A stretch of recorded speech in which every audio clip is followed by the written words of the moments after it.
Bonjour à toutes et à tous. C'est une très courte présentation de la partie économique du projet de revenu de base agricole. Il y aura trois parties. D'abord, le rêve d'évolution de l'économie. On veut commencer par la pratique. Quelques explications viendront à la fin.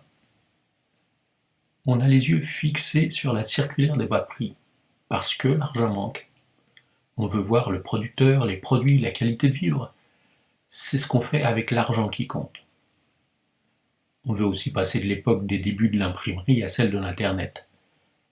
On veut compter ce qui compte, les valeurs produites avec les qualités, pour tout le cycle du projet.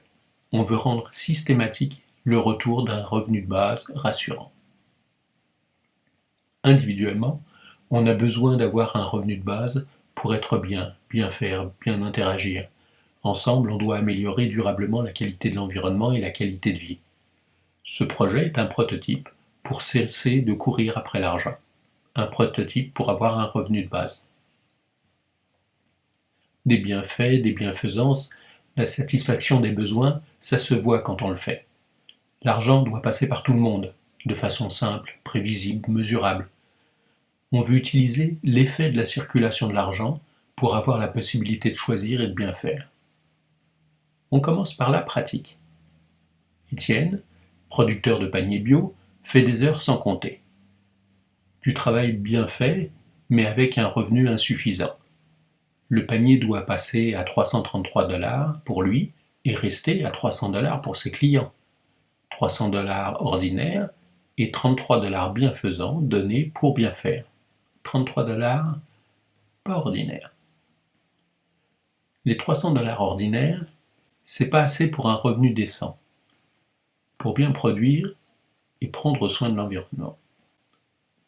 Il y a 30 $ bienfaisants en plus pour Étienne, c'est moins de stress sur la fin du mois. Pour garantir que le revenu de base revienne régulièrement, Étienne met 3 $ bienfaisants dans la caisse d'entretien du revenu de base. Étienne, un revenu de base, c'est pas pour moi.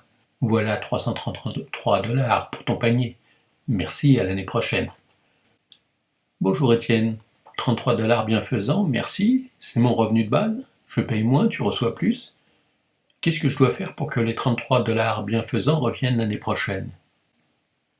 Pour utiliser le dollar bienfaisant qui sert au revenu de base, il y a seulement 2 règles et un engagement.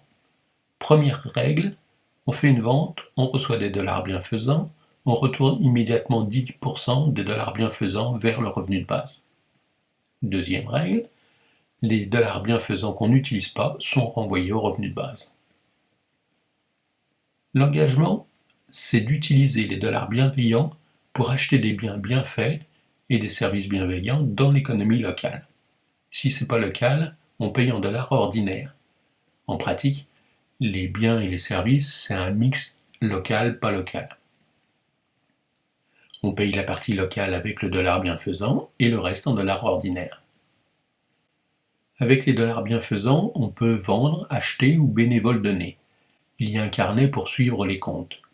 On note la transaction économique ordinaire, quoi, avec qui, combien d'argent, mais on veut voir l'effet de l'argent. Donc, on note aussi combien on a fait de bienfaits, de bienfaisance, d'impact environnemental et social pour cet argent. Les totaux montrent les effets, le disponible et la durabilité. Il y a un chiffrier pour être plus précis dans la prise en compte de l'environnement ou du social et préparer les comptes pour le comptable.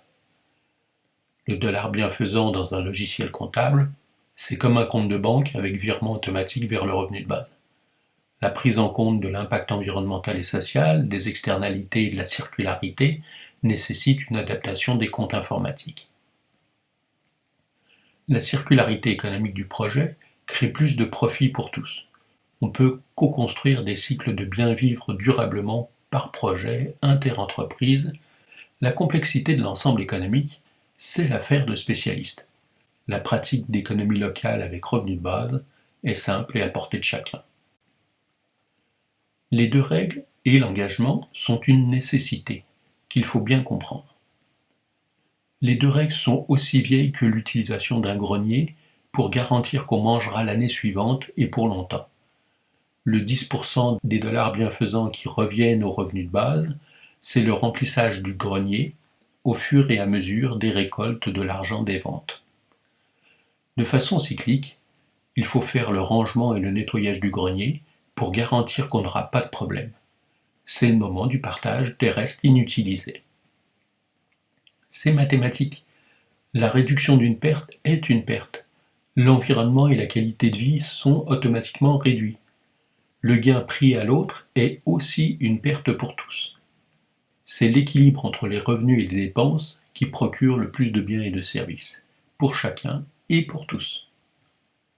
Avoir plus, ça ne dit pas si c'est plus de qualité ou plus de défauts. C'est pour ça qu'on a besoin d'un engagement. C'est par notre engagement à bien faire que l'effet de la circulation de l'argent est bénéfique. Une évolution en profondeur de l'économie est proposée.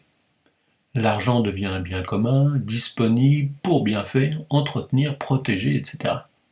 La réussite du projet pourra se mesurer par ses effets économiques et par le retour des cycles d'usage des dollars bienfaisants. Merci de votre intérêt et de l'intérêt commun. À bientôt dans d'autres vidéos.